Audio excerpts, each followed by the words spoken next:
Hi everyone, Susan from SusanWinter.net.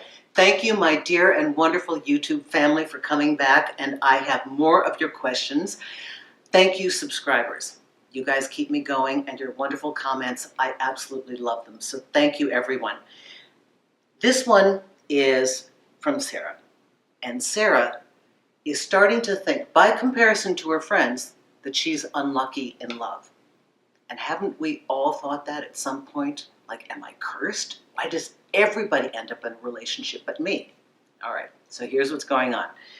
I'm going to read this, and thank you, Sara, for writing this. So Sara writes, Susan, you've been such a guiding light on my dating journey. Thank you. Q, question. Why does it seem like everyone else is lucky in love? Multiple friends have gone to the same sites I do and found fantastic matches. Exclusivity and longevity, even marriage. Recently ended a long-time toxic connection, and I'm ready for something authentic. Feels like I've done the work. Is my roadblock because I'm not spiritually ready? Oh, I love that. I love that because I can't wait to get into this.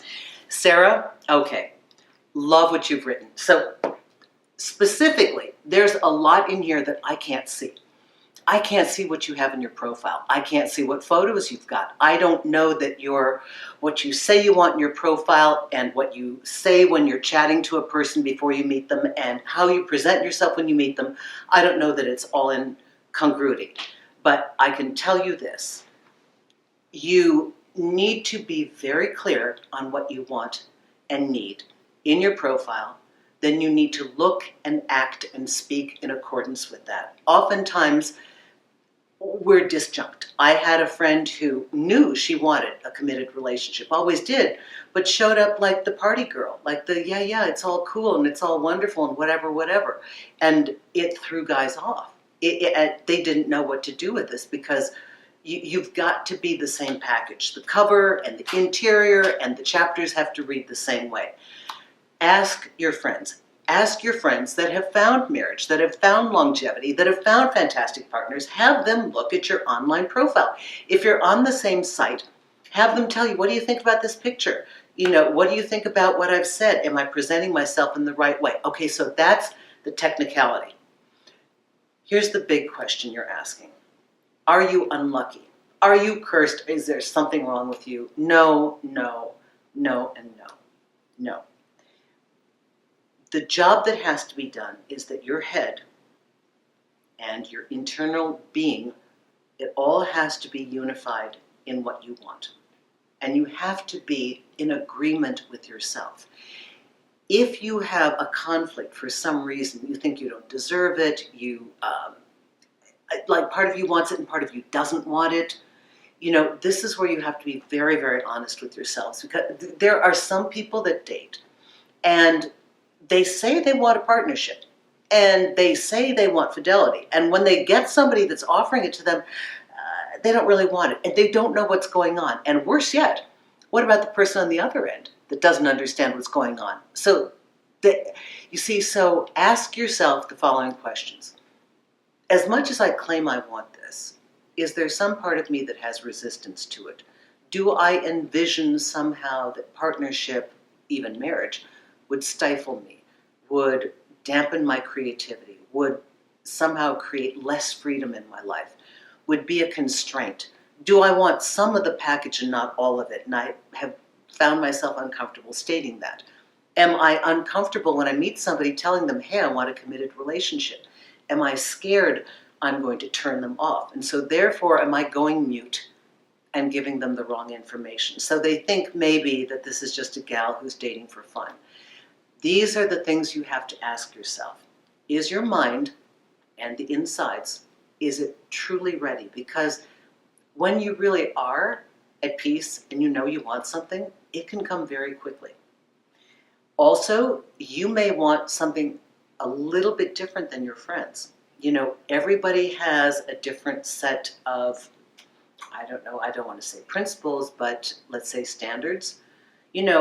Anybody could be partnered if you don't mind what you're partnered with, right? So how selective were your friends? Did they just get somebody who was available, or did they get the love of their life? And take a look at what are your standards. Are your standards impossible? Are the standards you're holding for somebody impossible? There's a lot that I can't see from this, and I would love to work with you privately. This is the kind of stuff I can only give you theoretically, but for anyone who's losing hope, for anyone that thinks they're cursed in this, that's not the case. You know, love is something, there is a kettle for every pot, or a lid for every kettle. There is always not only one partner, but multiple partners. But the big question here that I have to answer, because this is the juicy one to me, is my roadblock because I'm not spiritually ready? No, no, no. People get married, engaged, have a family, have grandkids. They don't know what their spiritual life is. There are people that get together with somebody else. They are not in love with themselves. They don't know what self-love is. We, people in my profession, we would like you to like yourself. We would like you to love yourself. That is the ideal. But people fall in love and meet people at every junction of their journey to self-awareness. You don't have to be perfect. You don't have to be self-actualized. As a matter of fact, as my friend said to me, he said, Susan, what are you going to do?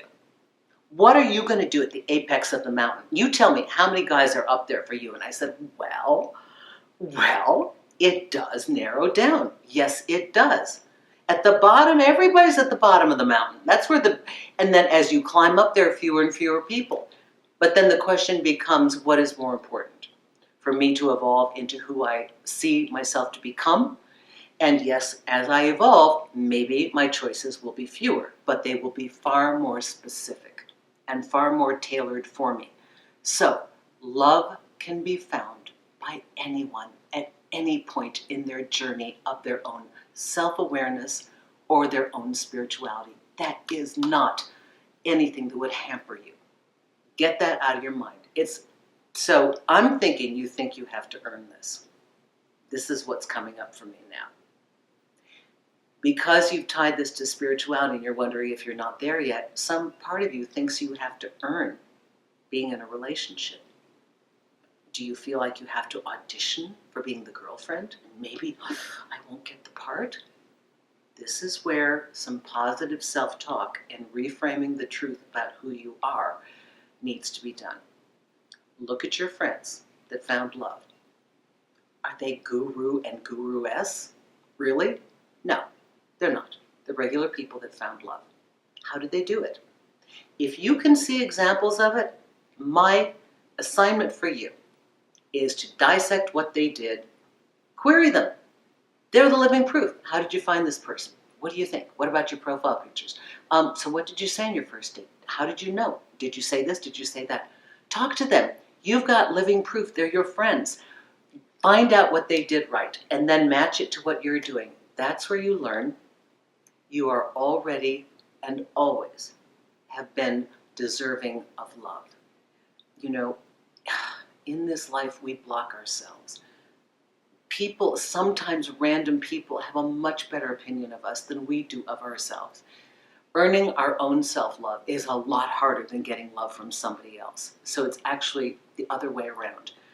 But continue both journeys. Remember, query your friends. They're a great resource to find out what works. You do not have to earn love.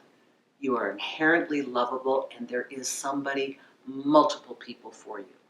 Okay? Proceed with faith and trust. If your friends are finding people, that means it's possible. You can too. Sometimes your partner is still baking. They're not done yet. But you can do your job by you being ready and fully embrace it. Okay, so I hope this helps. Everyone, thank you so much for these great questions. I really do adore reading your stuff. And for those of you that are coming to me on Magnify, it's now on Android. I am doing less hours per day, but they are more condensed because I have a lot of clients. So I am available on that or on my website for coaching. Just check out SusanWinter.net. Everyone, thank you. Oh, if you want to listen rather than watch, check out the Susan Winter Show on iTunes. Thank you, everyone.